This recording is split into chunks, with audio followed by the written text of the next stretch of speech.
Écoute, frère, je te le dis en interne, je vais le dire en public. Mon Hezbollah, vous êtes parfait, vous, pour le moment. Restez sur cette ligne de conduite. Voilà, je vous ai dit, vous intervenez que si Netanyahou devient complètement fou et attaque la Palestine sur un coup de fureur. En dehors, vous ne bougez pas, ce n'est pas votre combat.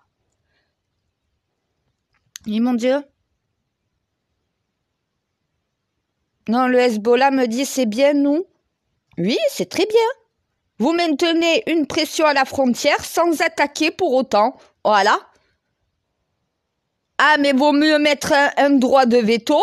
Voilà ce que fait le Hezbollah. C'est ce que j'essaye de faire comprendre à Israël en interne. Le Hezbollah n'est pas, à l'heure actuelle, dans une stratégie de se retourner contre vous, de vous attaquer. Par contre, attaquer Gaza, détruisez Gaza, là c'est différent. Parce que le Hezbollah sert de barrière, sert de limite. Le Liban et l'Iran servent justement de barrière. Entre la Palestine, là j'ai mis l'Iran, le Liban, j'ai mis l'Égypte, la Jordanie et la Cisjordanie en barrière de sécurité. Que mon gouvernement israélien ne va pas trop loin. Voilà. La limite, comme j'ai dit au Hamas, c'est entre eux et entre Netanyahou. Donc ça doit se régler entre eux. Il n'y a pas de tuerie de masse pour essayer d'avoir une poignée, donc voilà, du Hamas. Non. Donc il y a une barrière, il y a une limite. Il fallait mettre une limite à Netanyahou. Mais à côté de ça, j'ai demandé à mon Amérique de mettre une barrière aussi de l'autre côté. Ça veut dire qu'en cas que les peuples arabes décident d'attaquer Israël, eh ben, il y a certaines nations qui réagiront en conséquence, et dans l'autre cas contraire, eh ben, les pays arabes mettent une sécurité, mettent une limite. C'est pour éviter que voilà, c'est pour éviter que la situation dégénère. Ben, d'un côté, tu as le Hezbollah et tu as le Liban, tu as la Syrie, tu as la Libye, tu as tous les pays, donc voilà, arabes et musulmans, qui, eux, disent à Israël et aux Occidentaux, attention, ne dépassez pas la limite. Et de l'autre côté, tu as les Occidentaux qui disent la même chose aux pays arabes. Attention, ne dépassez pas la limite. C'est eux qui maintiennent l'équilibre. Voilà, c'est ça. Mais ils commencent à le comprendre petit à petit, comment on fait pour maintenir un équilibre, pour éviter qu'une situation dégénère. La situation est liée. On va pas s'en sortir comme ça en claquant des doigts. Hein. Va falloir s'en sortir par un pacte de paix. Mais en attendant, oui, il y a une guerre. Il faut la contenir, éviter qu'elle sorte de ces deux territoires, éviter qu'elle s'étende. Donc pour cela, il faut les Occidentaux pour dire au final aux Orientaux, doucement, n'allez pas trop loin. Mais il faut aussi les pays orientaux qui disent aux Occidentaux, attention, ne vous imposez pas trop dans ce truc, sinon vous devenez co-belligérants. Et là, c'est une guerre mondiale qui vous pend au nez. Mon Dieu, tu me donnes les codes. Moi, j'ai un cerveau. Voilà. Moi, je sais mettre un plan en application. Ah ben, là, j'ai fait en sorte que Israël ne puisse pas attaquer Gaza. Tout va se retourner contre eux. Vous allez devoir aller chercher le Hamas directement au corps à corps. Voilà, c'est pour ça qu'ils sont en train de s'entraîner. Oui, je sais, mon Dieu.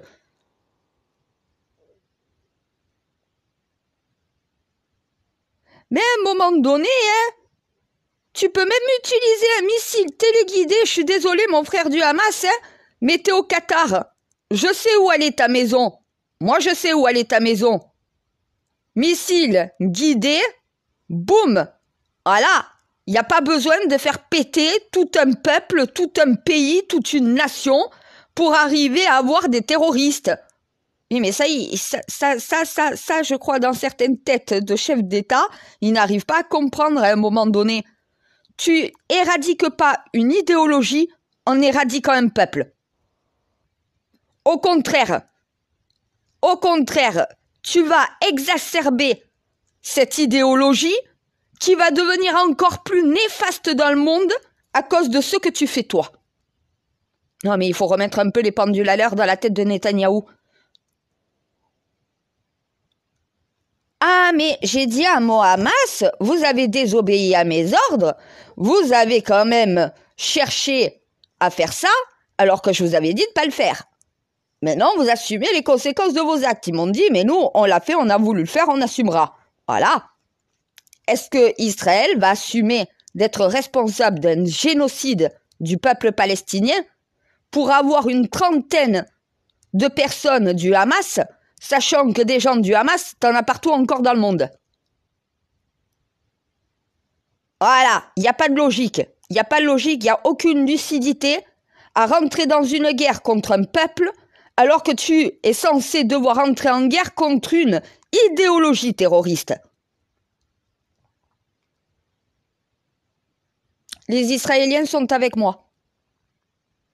Oui, ils m'ont dit, nous, on est totalement d'accord avec toi, tu as raison.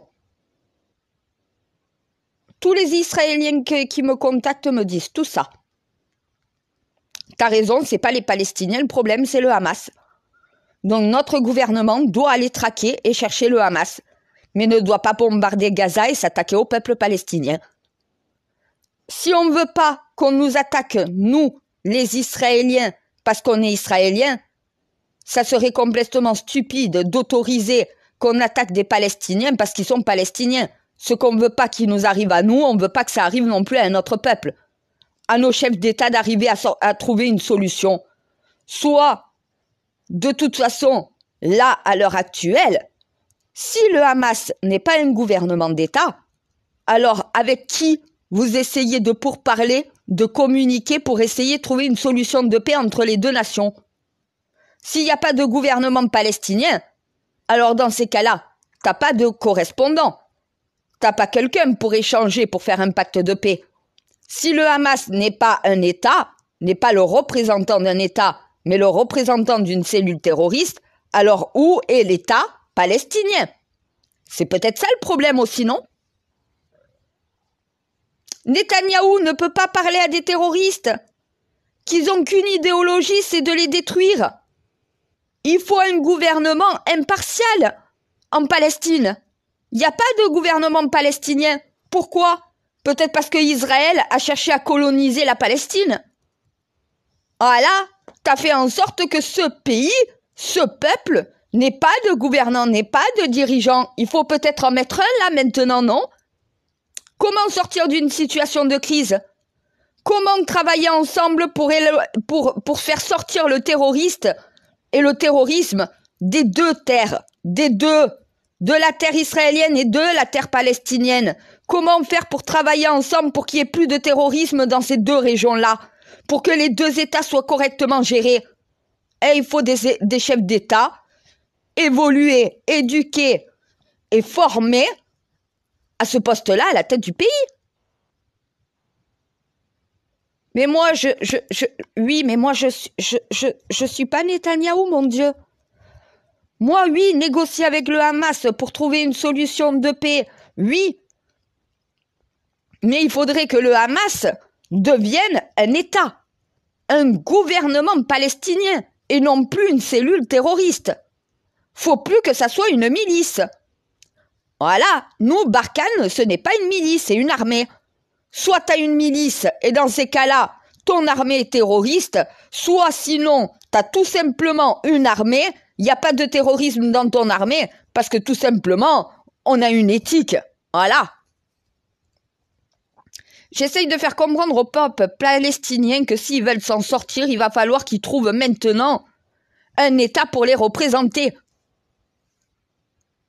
On est en temps de crise. T'as pas des militaires, t'as pas des anciens dont voilà qu'ils étaient dans un gouvernement avant qui peuvent reprendre la gestion du pays en attendant des élections,